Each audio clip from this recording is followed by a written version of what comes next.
مرحبا، كيفكم؟ إن شاء الله تكونوا بخير. اليوم رح نحضر مع بعض طريقة تحمير الدجاج بطريقة سهلة وسريعة وبمكونات اقتصادية.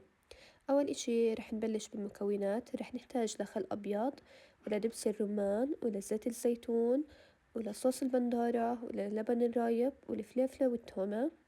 جميع المكونات بالمقادير وبأنواع البهارات اللي استخدمتها رح أحطلكم إياهم بصندوق الوصف. رح نحط جميع المكونات اللي حكيناهم بالخلاط ورح نضربهم مع بعض.